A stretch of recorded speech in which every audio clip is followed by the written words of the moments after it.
Hey everyone, hope you can see me okay. Thank you all for joining. I'm going to share my screen here um, and get my presentation up. All right. Now, hopefully all of you can see my presentation. Good. Okay, great. Well, hello, welcome. My name is Sean Denny. I'm with Luxe Productions, and today we're going to go over production guide to going online for your virtual events. All right, so part one, let's talk about understanding the different type of virtual events. And something about this just doesn't seem right. You know what? Let me change something here real quick.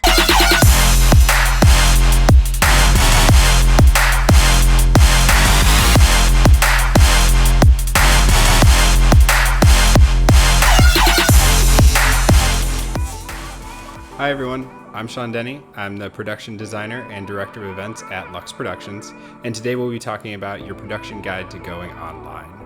The number one question we get asked all the time is, how do I take my event virtual, and what is the difference between a fully virtual event and a hybrid event? The difference between a virtual event and a hybrid event is whether or not there is a live audience gathered together. So when we think of a standard event, with a bunch of people in a ballroom or at a location and are having a real live event, if we then stream that event out for other people to view via their computer, laptop, tablet, that would then be considered a hybrid event because there's a portion of it that is happening live and a portion of the event that is happening virtually. A fully virtual event is one that happens where nobody is gathered together. So all the participants of the event are watching via webcam and or are participating via webcam or pre-recorded video. I'm going to try and break some of these down for you a little bit to better understand the differences within each of those categories. And so we'll start with fully virtual events. So all aspects of a fully virtual event happen on the internet. There is no person-to-person contact, and these can be done in a number of different ways. The most common way that we're all used to right now is via teleconferencing solution, whether that's Zoom, Microsoft Teams, Cisco's WebEx, or any countless others. These are probably the easiest to use as we're most common with them now, but they do offer some of the least amount of options and the least production value for a virtual event. There are ways to spice these up. We've seen that Zoom and Teams have now added virtual backgrounds, where you can be anywhere, but these are still rudimentary, and you can tell that it wasn't done with the highest production value, but it does get some of the background out of your videos. The other type of event would be a live stream broadcast. Now, a live stream differs from a standard teleconferencing solution in that the participants are unable to see each other or interact with what's going on the live stream. A live stream is just a presenter and the presenter's aides being cast out to viewers. There may be comment sections in these, such as what you've seen on Facebook, YouTube, and even in Zoom has an option for a live stream event where the participants are able to interact with each other via a text, but aren't able to see each other or speak with each other. These type of events do allow for a higher production value as everything is done behind the scenes from the presenter's side, and you can bring in an actual audiovisual team to help you in this live stream portion. Another type of fully virtual event would be an AR or VR type of virtual event. These are still in their somewhat infancy, but are becoming much more popular now. An AR or VR type of event allows the users to become a part of the event using either augmented reality or virtual reality. The difference between augmented reality and virtual reality is the extent to which there is an unknown world in front of you. So an augmented reality is looking through a camera and then seeing something that isn't in real life through the lens of the camera added into there. A great example of this is if you take your phone, if you go to Google on the Chrome browser on your phone and you type in cat, you will then see an option pop up that says view in VR. When you select that option, Google will talk you through a couple moves of your phone, and it will then project a cat in the room that you are currently in. This is augmented reality, as the room itself is real and actually seen through the lens, while the cat is not. It's an augmented reality. Virtual reality is much like a video game in that the entire world is being created around you. Most of these are used with headsets, whether that's Oculus or using your phone with a VR box around it. These are a lot more intensive, a lot more costly, but can really transform the space you're in and make you feel like you're in an actual event space. The other type of event is a hybrid event. A hybrid event covers a lot of different types of events within it, as long as the event has both an in-person and a virtual component. This can be any number of things, from a regular conference that we're used to being live streamed out to people that can't be a part of it, a conference with a small amount of people in the conference room, as well as a virtual element that is streamed into the conference to then interact with those that are there, or a fully virtual event that is streamed to multiple locations that people can gather together and watch and interact with the conference at. And we'll dive into both of these a little bit later on in this talk as to how we can make both of those as exciting and entertaining as possible. But right now, let's kind of talk through determining which of those may be right for your event.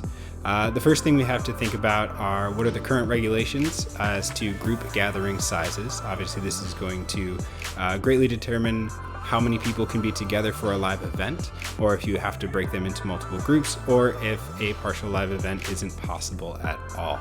You also have to determine what type of guests will be attending, if all the guests are local, if you're going to have foreign guests that may not be allowed to travel into the country at this time. Another element is the time sensitivity of the content. With some of these options, pre-recorded sessions are going to be very important to keeping the quality as high as possible. These pre-recorded sessions usually have to happen days or weeks in advance, and if the content being talked about is very time sensitive. So to recap, if you're unable to gather people together or on a tight budget, it might be best to lean towards a fully virtual conference. On the other hand, if you're able to gather people together or have more room in the budget, a hybrid event may be the way to go. Next, let's cover how to make your event watchable. Every event, regardless of whether it's virtual or hybrid, will have content viewed on a screen. So let's discuss what we can do to keep an event exciting to watch. Whenever I'm asked what can be done to keep things interesting, my first response is to ask, what is your favorite TV show or movie, and what about that keeps you engaged? Not only are we all on content overload and Zoom fatigue right now, but the level of production for movies, TV, and online content has been rapidly increasing. So in order for our events to capture and captivate the audience, we need to greatly increase our level of production. Going back to the question regarding what keeps you engaged when watching a video is going to be subjective for everyone. However, I continually find that it boils down to a few major points: the content, the quality of the content capture, and the quantity of change. Starting with content. It doesn't matter how expensive the equipment used to capture an event or presentation is. If the content is not interesting, it is not going to capture your audience. In live events, you have a leg up by having new and exciting room decor, amazing food, and the audience is physically trapped in the space with you. In a virtual event, you are one easy click away from the viewer browsing social media or viewing other content during the event, or just turning it off completely.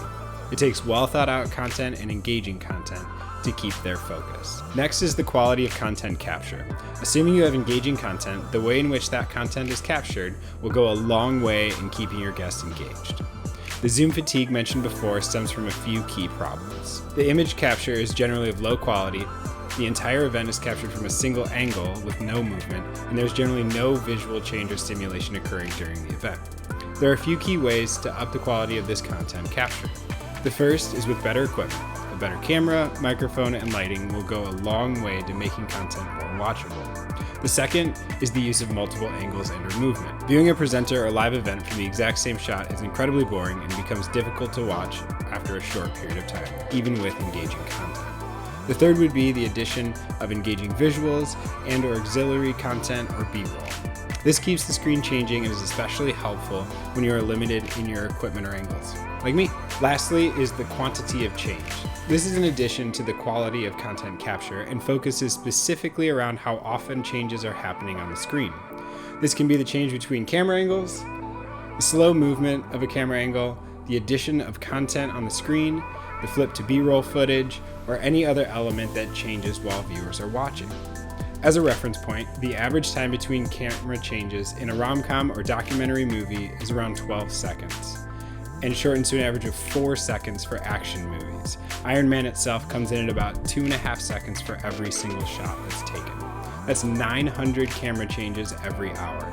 Obviously, your content does not need to be changing at that rate, but it shows what we are used to seeing to keep our attention. One other point I want to mention in keeping viewers engaged is gamification. Generally, this refers to any elements that require input from the viewer. This can be as easy as a Q&A section on the stream, to live polling, to having a quiz after the event to make sure guests are paying attention. It's now time to get a little bit more technical. I'm going to break this into a few sections. We will start with the content capture portion. There are 2 ways in which content is captured. It's either pre-recorded or live. We will cover pre-recorded content first.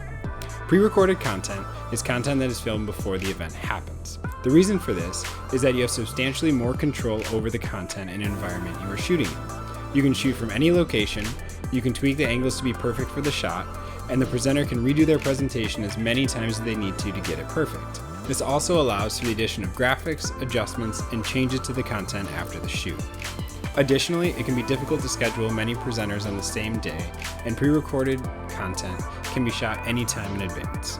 However, as mentioned before, the greatest downfall to this is that it does take time to edit, and therefore usually needs to be shot days or weeks in advance, making it difficult for time-sensitive material. Another downfall is that pre-recorded content usually costs a bit more than live content is to shoot. Next is live content, and as it sounds, it is content that is filmed and distributed in real time. This is what most of us have been used to when an in-person event is live streamed out. Live video is also what we all use when on video conferencing like Zoom or Teams. The pros and cons to live content are exactly the opposite to pre-recorded content. It's generally cheaper and great for time-sensitive content, but lacks the polish of pre-recorded content. For either of these styles, having the proper production is key. Ensuring you have the correct cameras, audio, lighting, and environment during the shoot or live event will make sure the content is being captured at the highest quality. From there, pre-recorded elements need a skilled editor to put together, and live content needs a skilled video switcher producer to ensure the proper cuts and transitions are added in. All right, everyone. Well, I've got Jamie Grossman here on the line. He's also with Luxe Productions, and we're going to talk a little bit about some of the trends we're seeing right now and the ways that we can make these events even better for everyone in the future. So, hey, Jamie, what have you been seeing lately in current events that are happening, as well as what you think some of the major points are going to be at events moving forward? Yeah, so the one thing that we're noticing right off the bat is how fast these events have to be done. Meaning you don't get a couple hours like live events. There's no cocktail hour, there's no dinner, there's no mingling, there's none of that. The attention spans, like you've mentioned in the past, or like you mentioned earlier,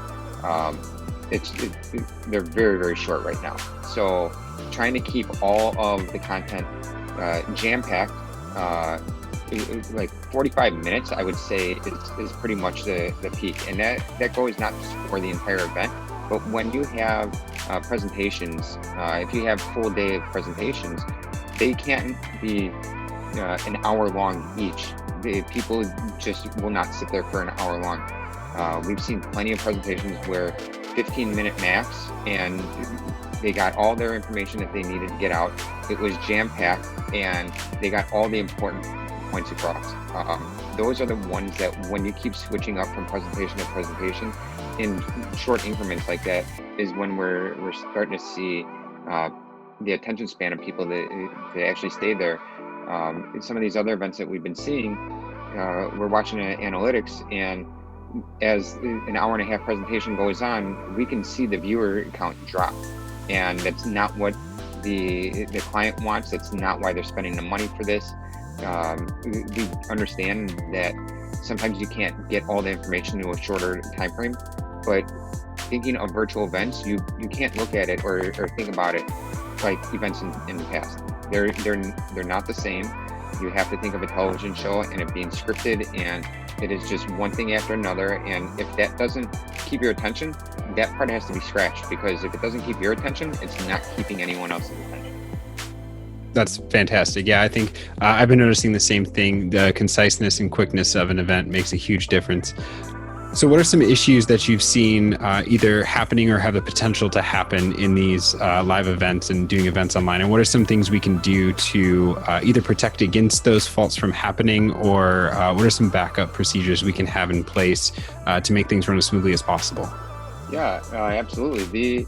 The one thing that we keep hearing from clients prior to anything happening is, what do you do if the internet goes out? What do you do if the software goes down? These are all, viable questions that some of these things nobody has control over, and these are some of the things that you just have to be okay with.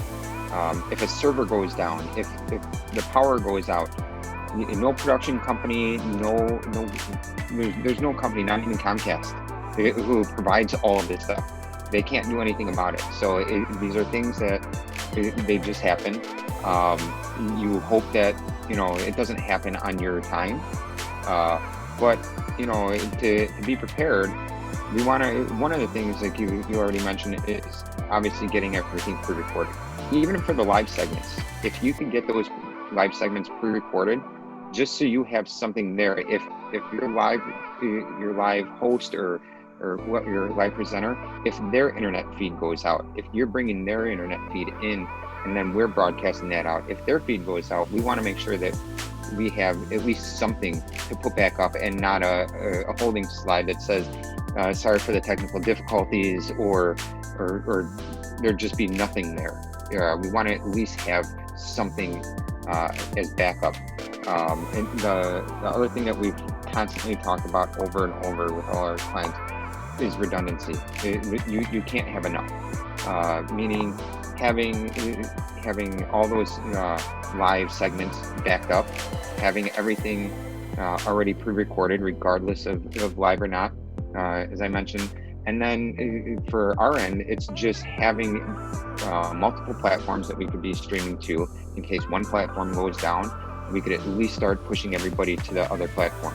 We only have control of what's coming in and what we're pushing out. Once it's out in the internet, we're relying on Vimeo or YouTube or any other site that we obviously have no control over to hold their side and make sure everything continues to stream. The other thing that we're noticing is a place to actually host all of your videos. So what I mean when I say that is after the videos have aired that day for a conference, you want to have a place where attendees who either missed it or if they were having internet connection issues, if you want them to have a place to go to later that day or the following morning to be able to watch those videos in their entirety. And just having those up for a longer period of time. If it's a fundraiser, it allows for more donations to keep coming in over time. With live events, the donations are that day and that's it. With the bright side to these virtual events are the donations. These things continue to air. People could go back and watch them at a year later, 5 years later, a couple of days, it doesn't matter, and they could still donate. So you're constantly getting your name out there instead of just that one day event. So yeah, having a place to host is another huge thing for us. I agree completely. And the last thing I just kind of wanted to finish with, what are some exciting trends that you're seeing the possibility of in the future here? And what are some things that we can be doing to continually elevate these events? As we know, we've been on 1 million Zoom calls already. A green screen backdrop like we have right now isn't going to hold us forever. What are some fun things that can be done either during the event or that can be done around the event to help keep everyone's engagement and excitement as high as possible? Some of the things that we're starting to see is like augmented or virtual reality. This is where some things are real, some things are not. It really gives you the opportunity to make an event like you've never made one before. With live events, you're stuck with just what you have there. With these augmented virtual realities, you can create anything. In post, you can make some really cool edits. Everything is really eye-capturing. Because you're able to do so much more, and it does keep everybody's attention that much more. And that's the whole idea, is we're going to have to keep elevating our game, and every customer, every client is going to have to keep elevating their game, because everyone's going to keep seeing the same things. Like you mentioned with Zoom, in the beginning, people's attentions were on Zoom. Within a couple weeks, your attention span was way beyond Zoom.